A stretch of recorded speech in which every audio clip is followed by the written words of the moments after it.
Welcome to the Confidence Tea Podcast, where we brew up inspiration, self-discovery, and a sprinkle of empowerment, all over a cup of tea. Please welcome your host, Virginie Madiston. Virginie is a passionate advocate for personal growth and wellness, blending the art of tea with the journey of confidence. With a background in psychology, theology, and coaching, she believes every sip of tea can lead to a transformed mind, edified soul, and activated confidence. So get ready to steep yourself in uplifting conversations, insightful stories, and practical wisdom. Without further ado, here's your host of the Confidence Tea Podcast, Virginie Madiston. Hi, everyone. Welcome to the Confidence Tea Podcast. I'm your host, Gigi, and I am so excited we get to have a confidence building conversation that is mind transforming, soul edifying, and confidence activating. So we have a very special guest tonight, and we're going to be talking about raising up confident girls. You guys know this is a topic that's so near and dear to my heart, and helping girls to build confidence in themselves. And so our very special guest tonight has an amazing business. And so she's going to share about what it is that she does. And I find it to be just very empowering and so touching. And so I'm super excited. I'm super excited for you guys to get to know her. And so without further ado, I just want to jump right into the show, but I have missed you guys. So let me know where you're tuning in from in the chat. Say hello. If you missed me as much as I missed you, say hello in the chat. Let me know where you're tuning in from, if it's your first time or if it's just been a long time since you've tuned in to Confidence Tea, or if you just stumbled upon this live and you're here. Say what's up. Give StreamYard permission so I can see your comments in the chat. Say hello. Let me know. Say what's up. It's your girl, Gigi. I'm so excited about tonight. So I want to give you guys some time. Grab your favorite cup of tea and let's jump into this conversation. I'm going to give you guys some time to grab some tea, say hello to me, share this video, share with, someone you think would find it interesting. And so without further ado, I'm going to tell you a little bit about our next guest. Her name is Shannon Addison. She doesn't consider herself a writer. She thinks of herself as someone who enjoys writing and has been doing so for most of her life. She finds inspiration for her writing through journaling, which she believes allows her to explore ideas without feeling constrained. Her love for journaling has inspired her to combine stories with journaling in her Breadcrumbs Present format. Shannon believes that encouraging young girls to start journaling will help them express their feelings, address difficult questions, and receive positive messaging. Shannon's first story idea came from personal experience. While having lunch with her daughter at her school, she observed the interaction between girls at the next table and how easily and quietly they manipulated and bullied others without even notice. This behavior was troubling and familiar to Shannon, prompting her to reflect on her own experiences at that age. She realized that little has changed in how young girls treat each other. And with today's access to cell phones, social media, they have even more capable tools to inflict harm. This inspired Shannon to prepare girls for such conflicts and help them navigate through better communication with parents and peers. Shannon hopes that her books, stories, and problem-solving packets enable young girls to deal with friendship, feelings, conflicts, and failures, empowering them in the process. Her aim is for young readers to relate to the characters in her stories, accept themselves and others, and find their true inner strength, kindness, and generosity of spirit. My Crumby Guide to Baking and Friendship Making is the second book in the Breadcrumbs Present collection. The first book, My Crumby Guide to Failing, is currently available on Amazon. So please welcome to the show, Shannon. Hello. How are you? I'm good. Thank you so much for having me. I'm very excited to I'm be so here. excited to have this conversation with you about my crummy world. I am so excited to be having it. It's a perfect time to be having these kinds of conversations. I know with your passion and your background and what you're doing, I feel like at least now there are opportunities and resources for girls at a time that they so desperately need it. So, and I appreciate what you do as well. Oh, thank you so much. I mean, it is so like I just thinking about, every girl has the image of like that mean girl. And Hmm. so when you talk about how you got started, you got an upfront row seat in what a lot of girls deal with is just, the picking on each other and, the different things and not really knowing how to navigate Yeah, relationships and friendships and even some of the things that they go through. I, of course, deal more within the teenage right. range, which they're still struggling at that age. But Oh, I mean, absolutely. even younger is like, okay, well, I don't like her, or, just the little things, that they deal with. But this is so important. What you're doing is giving them the tools that they need in order to start developing relationships and friendships, because this is something that they're going to use for their entire lives. Oh, And so absolutely. yeah, so I mean, I don't want to steal your thunder. I want to give you an opportunity to kind of tell us how this all got started, Okay. and and what it's all about, and what is it for you. Okay. Well, as you mentioned in the intro, I, of course, experienced my own difficulty navigating friendships when I was young. And it wasn't until I was volunteering and I really started paying attention to the behavior of the girls while I was at school and really looking at a lot of the similarities that I experienced when I was young, but of course, the added layers that girls have now. And even from when I started this journey with my daughters to this point, I mean, where we are right now, girls have so many more tools at their disposal to use against one another.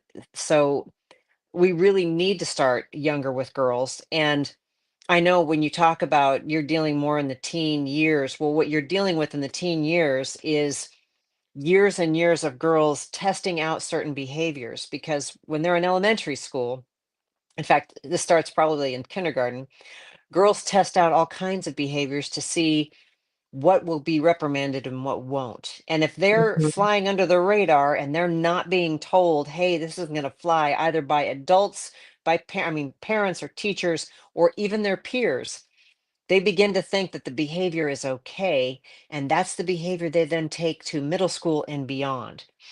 And what we're Mhm. finding is too much of this really negative behavior is being reinforced.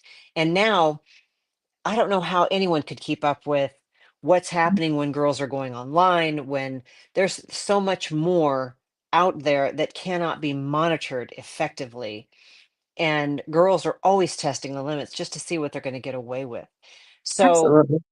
my goal is really to start talking to parents and teachers of girls when they're young. I love getting in front of a group of people. I love to get in front of parents and to start talking to them about what's going on with these girls, why they do what they do, what that window is, because there is a window of opportunity that you can really affect the most change. And that is before their identities are set, before they've determined that these are the behaviors that are working for them, and when they still actually respect adults or authority figures.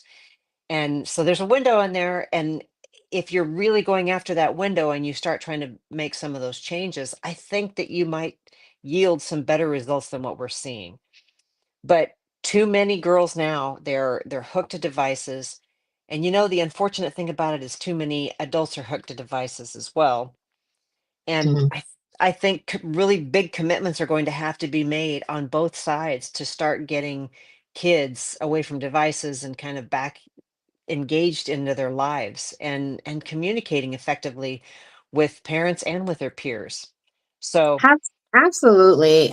Absolutely. And I agree with you on that note because when we look at, cyberbullying has definitely increased in the past few years, just based on all of the girls just having access to, like what you said, devices. And it's like, it's bad enough before, when girls, had to only dealt with it at school. School. Now they have to deal with it All the at time. home at all the time, like, and it's never ending, social media, and like, it's, once something's on the internet, it's just there, Yes. and so, Yes. and so that And is. and that's just it. I mean, when I look at the age range that you're dealing with the girls who are at the greatest risk in our society right now. And that's preteen and teenage girls are at a far greater risk now than they've ever been historically. I mean, much worse now. And of course, when you start looking at what the advent of all of this was, it fits right in line with boom, smartphones, boom, social media. It's so easy to see where the decline starts and why it affects girls more than it affects boys. Mhm. With my product line, because as you know, I have my product line, the breadcrumbs, which are behind me here.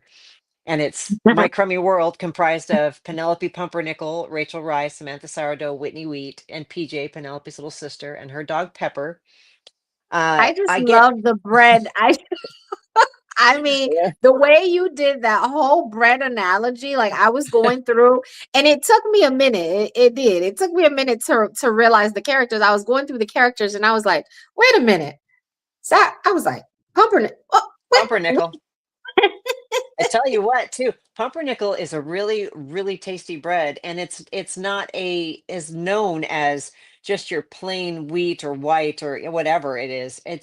I'm glad that in addition to the stories opening girls' eyes to friendship issues and conflicts and confidence and problem solving, I also want them to know that pumpernickel bread is really good. Rye bread is really good.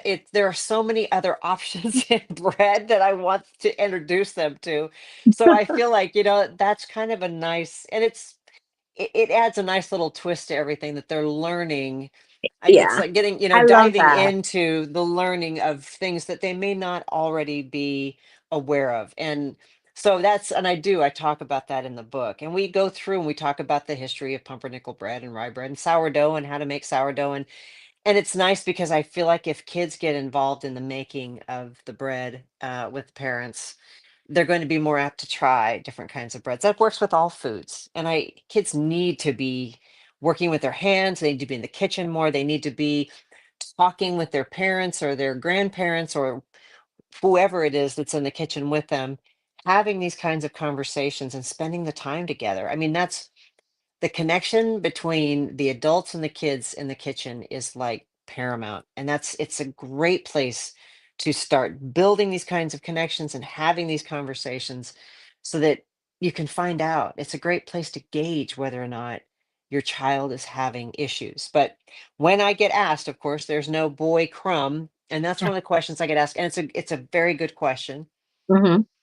And the way that I deal with it is not that I am not developing boy crumbs, because I do have boy crumbs in development, but that Mm-hmm. my initial push with this was really to address the issues that are affecting girls, Yeah, absolutely. because A, I have girls, and so this Mhm. is what I know, and B, because girls right now are in more danger at this Yeah, point they're in than crisis. boys are. Like, They are absolutely in crisis. And it's yeah. because they go looking for community, communion. They want acceptance. They're looking for these Hmm. things. And the places they're looking for these things are not the places they're going to find them.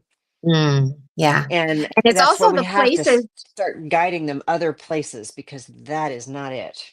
Yeah, and it's also the places that can turn out to be the most uh detrimental to their Yes. overall well-being, and Yes. so us having, a similar goal, similar mission, people do often ask, why don't you do camps for boys? And I'm like, one day. Yeah, But exactly. right now, Yeah. the 911 alert is on adolescent girls. And Yeah. so the reason I'm so passionate about what it is that I do as far as instilling confidence and helping girls to, you know, just live out loud and live with boldness and walk with authority is because like that this generation that we are in, they are suffering, they are They are. dealing with so much Yeah, more than that what I had to deal with or what you had to deal with. And so, when they say mayday, mayday, we have to we have to address we uh do. the problem that is at hand. And so not to Hand. say that Mhm. boys don't struggle with their, self-esteem as well and Right. whatnot, but the amount of girls in comparison to the amount of boys dealing with these things, and girls just have so much that they're dealing with, body image and All of it. Yes. all kinds of stuff. And so I completely understand. I completely understand where you're Well, coming from. and it's just boys and girls, they communicate differently, they bully differently. You cannot try to address both topics with the same approach because it won't Hmm. work. Hmm. It was interesting. I was at a convention and I was talking with teachers, and there was a principal of a high school who said, and I thought this was so interesting because he said, we have a bullying problem in our school and we know we have it, but we can't see it because it's among the girls. And yet we know it's there. And I said, this is the difficulty when you're dealing with girls. And I know you at the ages that you're targeting is that girls are so nonverbal. They are very manipulative. They are masters of flying under the radar. They Oh just yeah. are. And Yeah. so learning how to really start seeing the signs of the problems and identifying, what's going on and where it is and who's at the steering wheel of this whole mess. It's much harder to do with girls, and it really takes involvement with the right adults. You've got obviously the parents, and I tell you, I have been at schools where I've given this speech about how to deal with, the mean girl issue. And I've had parents actually say, my daughter's not having problems with mean girls at her school, or she's not having these problems with her friends. And I said, well, one of two things could be happening. She may be having these issues and not telling you about it, or she may be the problem. And that's something that's hard for parents to really wrap their brains around, the fact that maybe my daughter's the mean girl. And Hmm. and I said, there, the same signs that you're looking for if your child is struggling because of a mean girl, you can look for a lot of the same signals and determine Hmm. whether or not your daughter is the problem. And that needs to be rectified also.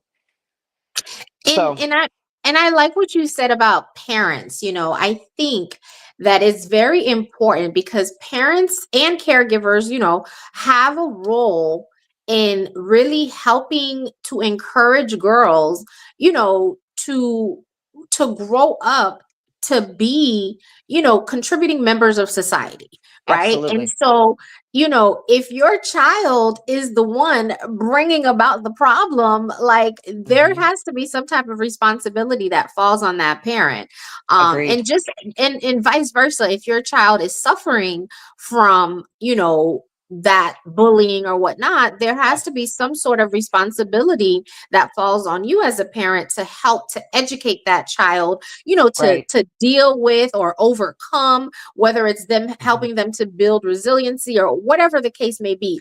Because I think it's safe to say everyone has gotten bullied in one way, shape, or form in their lifetime. However, Hmm. it's how did you react to it? How did Right. you deal with it? And so I think it's important because that child, you have child A and child B. When this one gets bullied and it rolls off their shoulders, whereas this one gets bullied and it leads them down a Yeah. very difficult path. And so Hmm. it's like, okay, what is the difference between this child and that child? Is it that parental influence? Is it being able to communicate, being able to have a safe space where they can say, Mom, such and such said, called me ugly.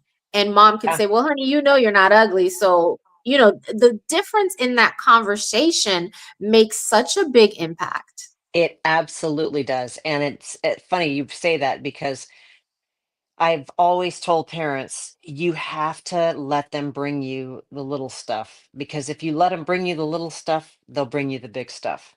And Absolutely. it's a process. I tell the story and I hate to throw my husband under the bus, but I've done it before. I'm about to do it again. There's a story of I remember one night it was close, it was after the girls' bedtime. We were getting ready to go to sleep and my oldest came tiptoeing into my room and she said, "Mom, I forgot. I need to tell you about so and so." And my husband rolled over and started to say, "Hey, it's past bedtime. You need to be." And I very calmly put my hand on his shoulder and said, "Hold on." And I turned and I said, "What is on your mind?" Because I realized she was unable to sleep. This was bothering her. She Mm-hmm. needed to get it off her chest. And while it may not have seemed like a whole lot, after she was able to tell me what was going on, it was just some situation she was struggling with one of her friends. We talked it out. She felt better. She went back to bed.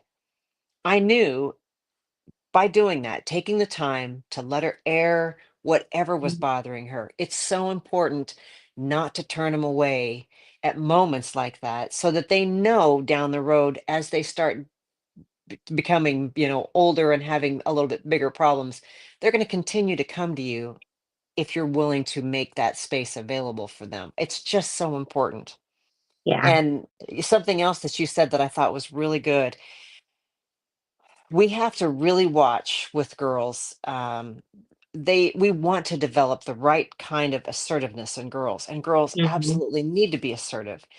And so there's no dismissing growing them into very assertive females while making sure that that assertiveness doesn't turn into a more of a dictator type in her friend group. And so there are nuances in terms of the behavior that you can look for and start steering them toward more of a role that's friendlier in their group that allows more exchange and not just taking over. But it's not easy. And again, I think developing the right kind of relationship and having the right kind of communication, you're going to know. Because if you're observing how she interacts with her friends, you're going to know what role she takes in that group. And you're going to Mm-hmm. know how much exchange and how much give and take there is. And you're going to know if there's reciprocity. You're going to know these things because you're paying attention. And so and that's why I say start young and start having the conversations and start having this back and forth and make sure you have an open door policy. And it's going to Mm-hmm. save so much more when they're 12, 13, 14, and they start hitting really critical points Points. Yeah. and they're having real Absolutely. problems with their friends and they're still coming to you saying, "Hey, I need to run something by you. I don't feel good about this." That's the kind of connection that I'm really trying to push parents, adults, caregivers, whoever it is in the child's life. It takes one really good person to Mm-hmm. listen and to be that, to really be that sounding board to make a difference. And that's really all it takes. And I say that like it's easy, and it's not, but it's just so important. And this is really what I'm trying to do with my books and with my activities is trying to get parents to start having conversations. And I know a lot of parents will say, "Well, where do I even start?" Or even grandparents. When I started selling my baking boxes at vendor events that I would go to, and I have my interactive baking book that has, of course, it has stories and activities and recipes, and it teaches them how to bake all the different kinds of breads, and I have color coded measuring cups with my characters that work with the Oh, recipes so they can that's figure cute. out precise measurements. But the important thing is there's downtime in baking. And I say, if you've got downtime in baking, whether it's you're waiting for dough to rise or something to bake, that is an opportunity to connect right there. Mm-hmm. So there Yeah. are stories that you can go to that, of course, have a conflict laid out in the story, and at the end of that story, I have discussion prompts so that you can start saying, "Hey, this is an interesting conflict or an interesting problem that happened between these two characters. How would you handle something like that?" And I have found that if you're using the characters, you have fictitious characters that are experiencing a problem, you're not making it personal and you're asking for feedback, you'd be amazed how much easier it is for girls to start offering up what's going on in their lives as opposed to feeling like they're being interrogated. Because the minute they start feeling like they're being interrogated, they're not going to talk to you. But, Yeah, absolutely. I think communication is so important when it comes to dealing with girls in general. Um, yes. but especially in the adolescent years, but it starts when they're younger.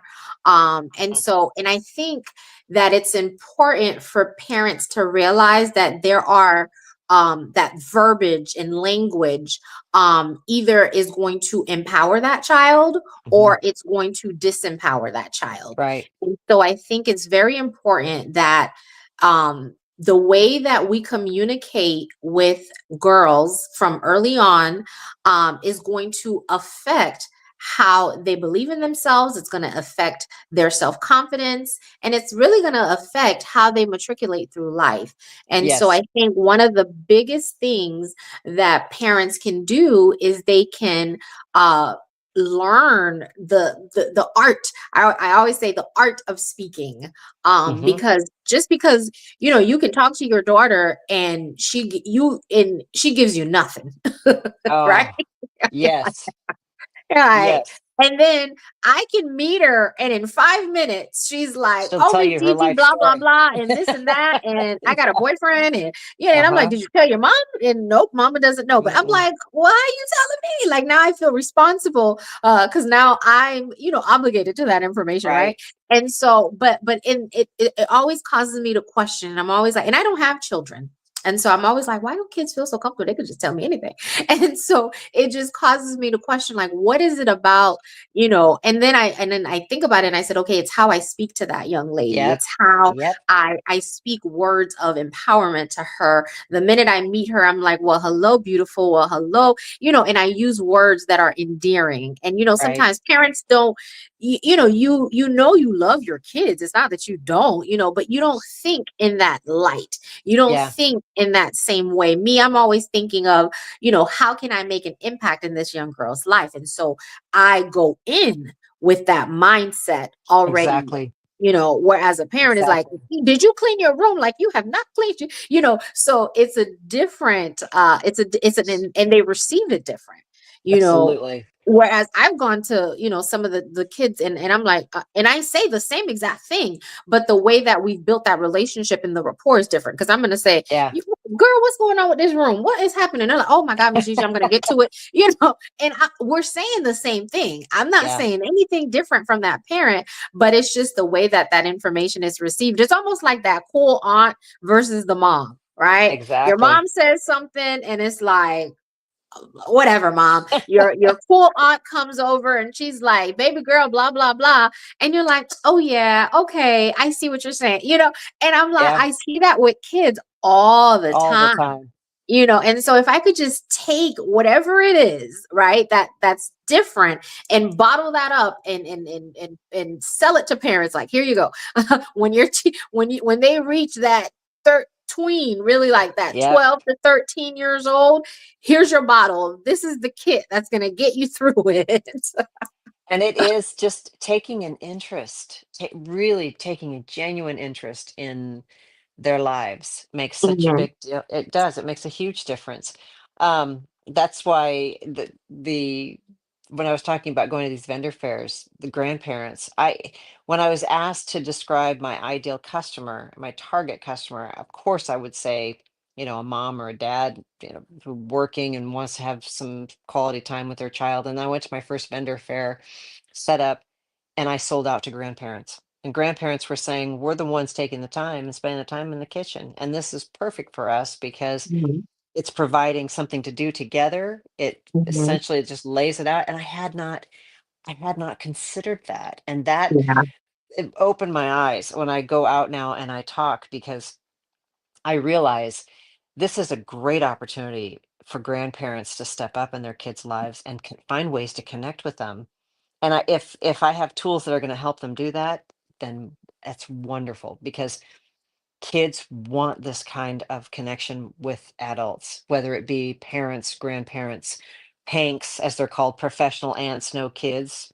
It's whoever it is, they desire these kinds of relationships and these kinds of connections, and they want people taking an interest in their lives. They do. Absolutely. They just want your time, and they want, and I think that once you start giving your time over in a more valuable way, they'll start respecting it back in a valuable way. And this is how we start moving beyond devices and so much of the online interruptions that are taking them out of their, regular lives, their real life, and tying them up. So girls, teenage girls, the biggest problem that they have right now is that they don't spend enough time engaged in real life. They're always, even when they're in their, like, around their families and acting out their lives, they're still distracted by a text that they're waiting for, or to see how many likes a picture got, or comparison with other friends and other people on the internet. It's this constant state of distraction and not being present, and Yeah. that is absolutely chipping away at their self-confidence and their self-esteem, because they don't, it's like they're not fully invested in who they are anymore. They become so much more invested in whatever image they're portraying for Mm-hmm. the world to Absolutely. see. And it just makes me feel so sad, because Yeah. there's just nothing real about it. Yeah.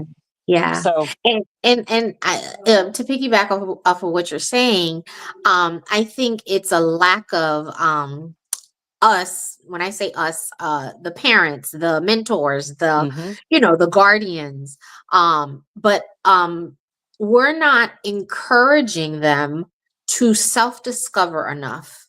It's almost like when if you know that the sky is blue, it does mhm, not matter what's going on around you in your peripheral. Your mindset is like the sky is blue. And so I always encourage young girls to discover who they are, discover what you like, discover what you don't like, discover your strengths. And so I think that one of the ways that we can support children, girls, is to help them to self discover who they are, what are they good at, what are those strengths, yes, and even and it's okay if you have a weakness. Like, it's okay to absolutely, know, I'm not good at drawing, mama. Like, you know yes, I think one of the biggest disservices you can do to a child is take that picture and tell them, oh baby, it was great. Like, I had the type of parents growing up, like, the things that I was good at, they were so good at telling me, oh girl, you did that, like, you are good at that, and they mhm, encouraged me in that realm. But they were also good at saying, honey, art may not be your best your skill. best, Let's yeah, develop yeah, some of your other skills. And it was okay. right, And, that taught me early on, like, the things that I'm not good at, I don't necessarily, and not to say don't encourage a child to right, develop and whatnot, because there's that too. That's a whole nother topic for a whole nother day. But what I am saying is encourage children, encourage your young girls to discover, right? So yes, that they can build on right, skills, and they can build in talents, and they can, and their own self-discovery can be what motivates them and reinforces their belief in what it is that they're capable of. yes, And so I absolutely. think that's very, very important. And I just love when I say, like, your books. Well, and Let's let's get into the book a little bit. I want to give you an opportunity to kind of tell people, because we've kind of glanced over, but I do want you yeah, to give the audience kind of like an in-depth perspective of the book and the purpose of it. I see it. well, you mentioned that, so the first book that I wrote in the series is actually called My Crummy Guide to Failing. And when I tell people about it, when I'm out working festivals and things, I said, I hate to brag, but I am kind of an expert on failing. And And I Me really too. believe that we need to tell our kids that not only is it okay to fail at things, it's absolutely 100% necessary to Yes, fail. it is. Yes, It's it not, is. it's, we don't all need participation ribbons. We need kids to fall down, brush themselves off, and get back up. Yes. And yeah, it's going to sting, but you're Hmm. going to survive it. And that's the key to building resilience in kids. Yes. And we need to build resilience in kids and in girls. And so that was the first. And it's got some cute stories, and it just talks about making failing fun. Which- I love and it. I And I just, completely agree. Like they need to know, because you know what? Even as adults, we learn more from the failures oh, then we do from than we success than we do from 100%. success. And Yes, so it works the absolutely. same way for Yes, younger girls. It works the yes, same way. The young girl that everything goes right and life has just always been, they struggle when they yeah, get older and they start having obstacles that are yeah. more They difficult. They hit really they hit their struggle first big obstacle and don't know what to do. and they don't know what to Yeah, do, and sometimes yeah. they don't make it. they No, just they just throw in the towel because they've never had to overcome anything. And right. so I think it's very, very important that we And it's funny that my Crummy Guide to Failing was my first book, and it wasn't until everyone started baking bread when we were all shut down for the pandemic. And someone said to me, "Why on earth haven't you really pursued baking with your characters?" And it honestly hadn't occurred to me. I know they're all made of bread, and they have bread heads. And once you see it, I mean, you can't unsee that they have heads. I mean, they have bread shaped heads, for goodness sake. So I I love it. I taught myself how to bake, and Okay. I literally just broke it down to the most simplistic terms, each one of the recipes, put it in a book, and just spelled it out step by step, including a sourdough starter, and of course, all the different kinds of breads, and also focaccia, which focaccia is easy and fantastic. And you can make focaccia art, and brioche, because I have a Brianna brioche, I have a Fiona focaccia, I have a Tiffany toast. So I have additional crumbs that you don't even see here, all in the book.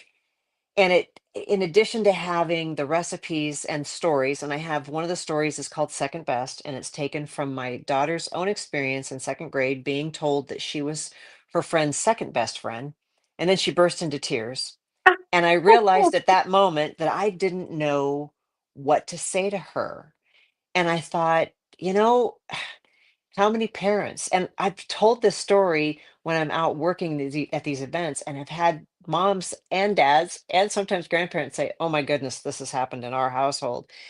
And I said, we should be prepared for this because girls rank friendships. This is really a girl thing. It's much more girl thing than a boy thing to rank your Hmm. friendships. Hmm. And That's true. so it's almost like you need to say to parents, okay, you've got to sit them down and say, look, if you're going to rank your friendships, that's fine. You can rank them. But you need to know that you might not always come out on top. So you've got to be able to accept that if you're going to rank your friendships, because if you're doing it, everyone else is doing it. And it's just not always going to work out for you. That's Yeah. the kind of conversation that I should have had with her before she came home, just sobbing and Bursting. boo-hooing because she was told that she just wasn't quite the best. She was second. And it was just a whole thing. And then so I put all this in the book, and I have, of course, the prompts, and we talk about it. But I also have a recipe for friendship. We talk about how important it is to think about what we put into our body, but what a great conversation to have with a girl is to talk about what qualities they look for in a friendship. Maybe they should have an ingredient list that is absolutely necessary. Hmm. I mean, maybe their friend should be kind and compassionate or funny or this. It's like there are very important things to look for when we're looking for friends. And that is such a great jumping off point to have a conversation about why we need to have the right kind of people around us as we are going through our lives. I tell you, I remember the one piece of advice my mom gave me about my friends, and she said, "Your friends become the insulation for everything bad in the world. So you're going to insulate yourself from badness if you put goodness around you. And I Mhm. really thought about that. And so I had such a great friend group because I was Mhm. very particular about making sure the right kind of people were around me. Mhm. Those are the kinds of conversations that you can have them very, it's such a pun, but I say have it all very organically because, it's all food based. Everything's bread. But I mean, those are the kinds of things in the baking book. But I have another book that's actually finished. I say it's in development. It's written. It's the next one that I will eventually have published, and it's called My Crummy Guide to Being Different. And it's all about celebrating differences. Girls are so wrapped up in being clones of one another. It makes Mhm. me crazy. Mhm. And they Mhm. are not embracing. It's like what you were talking Their about. They are not individuality, embracing what it is about them that makes them different. special. And Yeah. we Yeah. don't need a whole bunch of clones of the same person. Not at And all. yet, that's what girls are aiming for, is just being Yeah. like exactly what they Yep, see yep, online. everybody else. Yeah. Yep. I want to be that Instagram Exactly. influencer or model or whatever. I want to be just like her. I want my hair like her. I want my skin like her. And absolutely not. Like it is like once they realize how special, how much their individual, like imagine watching a movie and everyone in the movie looked the same. I know. It would be so boring. So boring. And I don't know how these kids don't get that. It just life it would be like having one flavor of ice cream and Yes, nothing else. nothing Nothing else. else. Or we It would just be ate so apples. boring. That was the only fruit we could I eat. We just know. eat apples all day, every day. That's it. And I'm like, no, like life is full of flavor, and you are a flavor. And I'm good at telling people. I say, listen, I have a degree in Gigi. I don't know about I can't do a Shannon right, but I Yeah, make a but mean Gigi. I can do Gigi like nobody else can. And so I tell girls all the time, like, be you. You are beautiful. Like, be who you are you created to be. are. Yeah. Walk in that, and it's okay. Like, yes, you're gonna make mistakes. Yes, you're gonna, but there is something so special about you owning You. Mhm. that in authenticity. There is something Yes. so beautiful about being your authentic Right. self. Right. And the older I get, let me tell you, the older I get, the more comfortable. I was telling my Hmm. friend the other day, I said, listen, I am so comfortable in my skin. I can go out. I remember when I was younger, oh my God, if I was going to the mailbox, I just had to look like, Trust me, I'm the you know, same way. I and I said, know. but the older I get, the more The less comfortable you I worry get. about it. Yep. And I'm just like, I'm just running to the store. I'm good. Like I'm not going out with a bonnet in my head, of course, but I am still like, I am comfortable enough in my skin that, Right. I don't have to look like America's Next Top Model just to run to Publix. Well, and the reality is America's Next Top Model doesn't look like America's Next Top Model. Exactly. The That's song what these girls Live. need to get, is that the age of the filters and it's just not real, and they're Yes. trying to meet a standard that doesn't even It exist. does not exist. Let me tell you, it's a lie. Oh, She did not wake up like this. I know. I know. She did See, it's not. so She put on a lot of stuff before she woke up. Okay. so the most recent addition to my product line that I'm actually very proud of is, it's a little like a memory or concentration game, and it's called Catch the Match. Uh-huh. And it's positive affirmations. So girls, it's for young girls, and they want to make matches. You can make it as difficult or as easy as you want, because there are 26 different sets of matches, and you can start off with just like 5 sets or whatever you want to do. But the cards, so this is an example. This one is, I make a difference because I'm not afraid to get involved.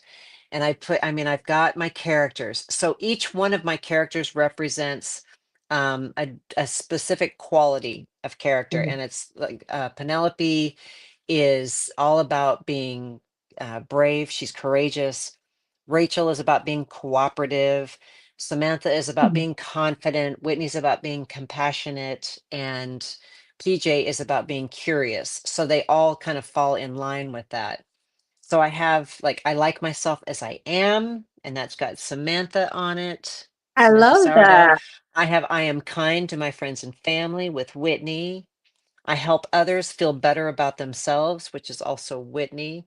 I'm a good listener. So it's just filled with I'm forgiving when my friends apologize for something, which is something that girls have to learn how to do.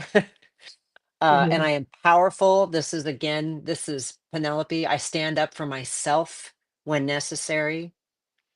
I am Okay. brave and I face my fears. So these are all I love sharing these because I said, these are just repetition. Girls can just keep reading. Yes. So they're reading Yes. these when they're playing the game. But I said on days that they're having a rough day and you just want to use them as a nice, little pick me up, you can pop it in a lunchbox or put it, in their mirror or whatever so that they see it. Um, like this is Tiffany Toast. I'm unique and there's no one else like me. It's just they're just little positive messages for girls. I I said love that. That everything is I so do is cute. about, yes, positivity. I'm just trying to promote as much positivity in girls at a young age so that they start really adopting a completely different mindset. It's like what you talk about. I want them to shift into this idea that they can be whoever they want to be, that they are okay just as they are. Yes. They have the capacity to live through things and succeed, and if they fail, they'll live through that also. I just want them Absolutely. to get to a point where they start becoming more accepting of who they are. So Absolutely. I love that. I love that, Shannon. I just we definitely are here, like we get it, and it's so nice to meet someone like you that shares in the passion of just wanting girls to be in a community where they are nurtured and celebrated, and yes, and they can really just grow up to believe in who they are, and build their self-confidence and go out and conquer the world, and it's just so refreshing to meet someone who is doing just amazing things. Kudos to well, you. thank you. And You have a hard job as well. I mean, I'm trying to get them when they're younger. You're taking on a lot of the stuff that's hitting right at 12 and up, and that yeah, I have nothing but admiration and respect for yeah, what you're it's doing because that's a tough age.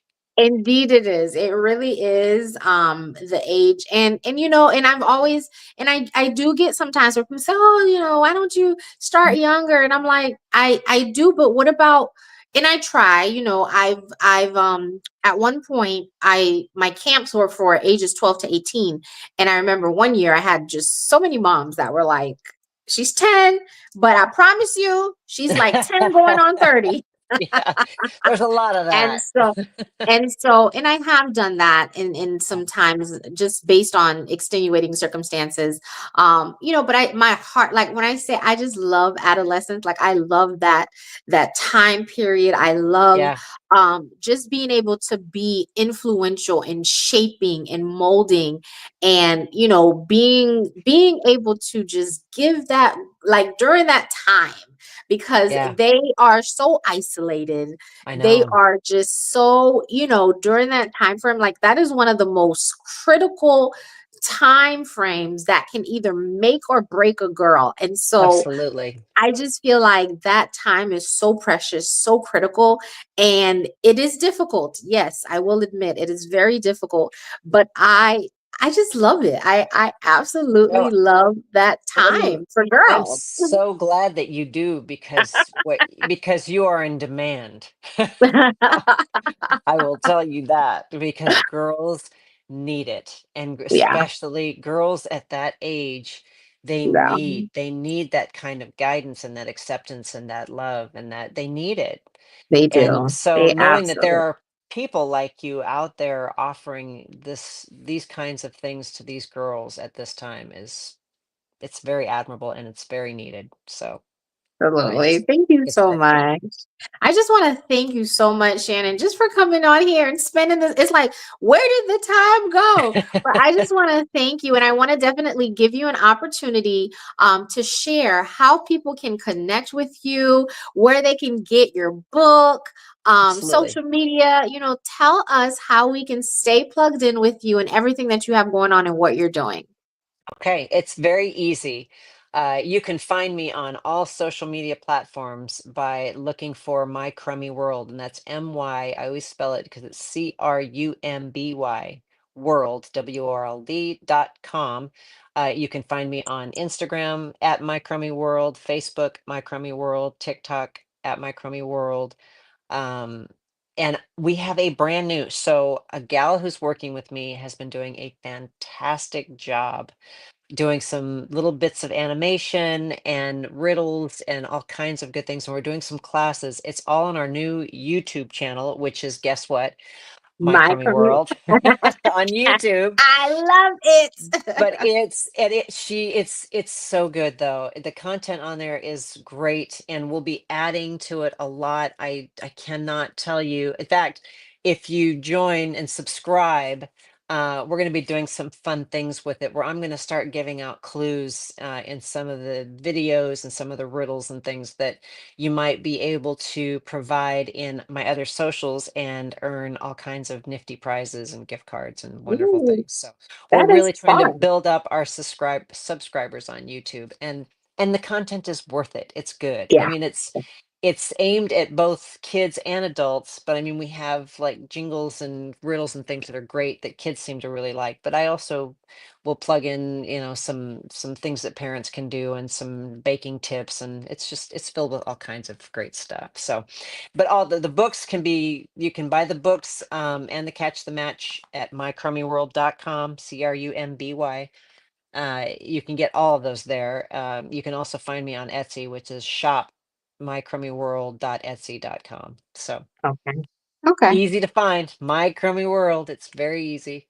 Very easy. Absolutely. So, Listen, I love when people keep it seamless. I only have to remember one thing. yeah, that's right. Where- Wherever I'm going, I just have to remember one thing. So I absolutely, absolutely love that. Love that.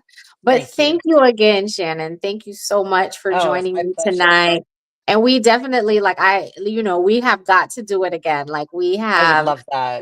so much more that we could have talked about. And, I do want to give you an opportunity to leave us with one last piece of advice to the parents, the moms, everybody tuning in as we close our, topic for this evening. What's one piece of advice that you could give regarding just empowering our young girls? Well, something that I talk about a lot, and because of what I went through with my own daughters, and especially my youngest, who had some really, really rough years. And I put this in a lot of my socials, which is don't ever stop chasing me. That's the advice I give to moms with their daughters. When they shut the Mm, door, they're having a bad day, when they turn away, don't ever stop chasing them. I love It's that. almost like you need to see them saying to you as they shut the door, don't stop. Keep knocking, keep talking, Mhm. keep pursuing, keep chasing, keep wanting to come after me because they're not really running away. They're not. They're always looking for you to continue to pursue them. So I just say never ever give up on them. It's definitely worth it. And I know that's something that I'm sure I'm sure this is advice you give, I'm sure on a regular basis, but and always please start talking to them when they're young. Don't Yeah. think that they're too young to understand. They live in a Mm. world right now where they understand more than they should. Yes. So Yeah. we need to start talking to them when they're young about who they are and who they should be and who they need to please, which really is themselves and nobody, no one else out there in the social media world, which young girls shouldn't be on social media. Yeah. But anyway, I know that's a talk for another time, and I do get on my pedestal and start talking to parents about keeping kids off social media. They don't need to be on it.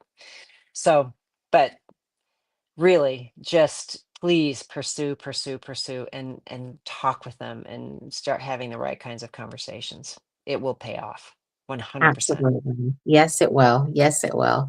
Thank you for that, Shannon. That was some good You're welcome. advice. You're welcome. I know Thank it's a you. lot. It was a lot. Thank I packed you. a whole lot in a very short. Listen, it was good, all wrapped up into one nice bow. I love it. So thank you for You're joining me welcome. again.